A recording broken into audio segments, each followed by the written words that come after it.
इसमें से कौन कौन ऐसे थोड़ी पता चलेगा। जरा हाथ में मफलर निकाल के इधर झुमा के बताइए तो। मफलर निकाल के जो अगर मफलर लगाए ना और या शॉट कि बब्बा बीरा नदी बब्बा बीरा नदी का हो जलाया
सबका चेहरा कर रहे हैं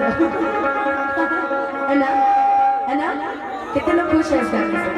सभी खुश हैं सब ना कि जब से गए मेरे पिया परदेस रे तब से रहती हूँ बदल के कि ऐसे बाल बिखरा के और काजल लगा के ऐसे बाल बिखरा के और काजल लगा के भैया बुला दीजिए। रूपा जी अब बहुत रह गए आप अपने घर द्वार अंजलि चाचा मतलब सब मिल के लाके लोग मुझे तो सुनिए कि अपने भैया को बुला लीजिए। सुनिए अरे यादव जी को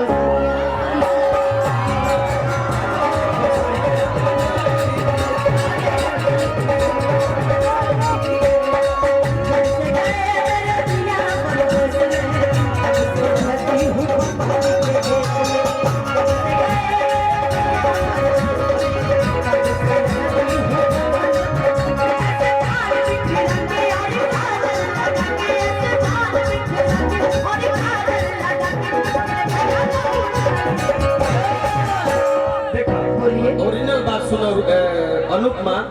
हेने के भाई लोग बुलाओ जंदर कहे खातिर अंजनी भैया अरे बाबू साहेब मान को सोनरवा दागा बाबू साहेब मान को सोनरवा दागा ओरे जागो जी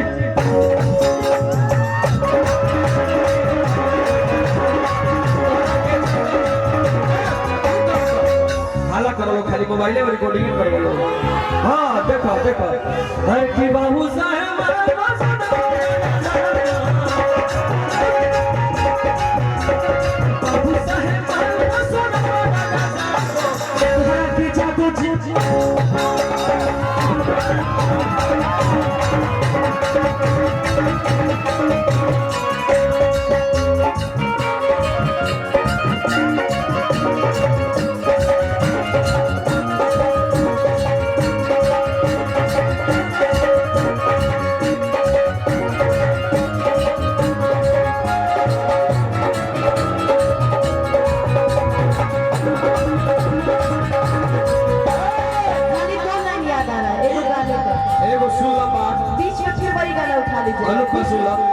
भाई लोग अरे सोना हमारी संगे खजाना अरे बाप रे अरे सोना हमारी संगे खजाना ये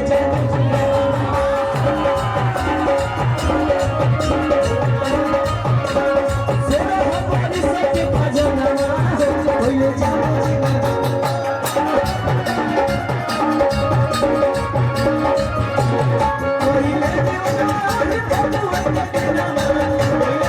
Oh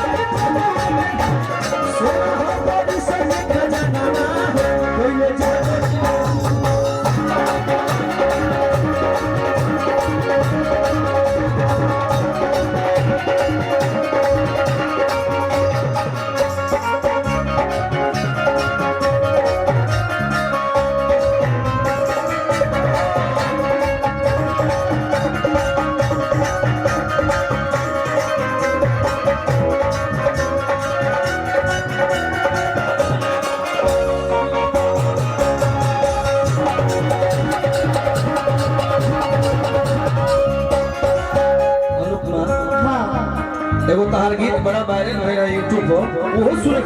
वो सुने खातिर हो गई बा मिले खातिर आज यहाँ बलमुआ के गांव में ये तहार गीत बड़ा वायरल है भाई सुने खातिर भाई हो तो मंच हां वो वाले अमीर बिरादरी कि तू हो गई मेरी हम तो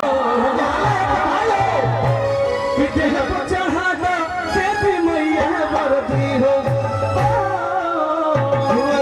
तो गइएगा कब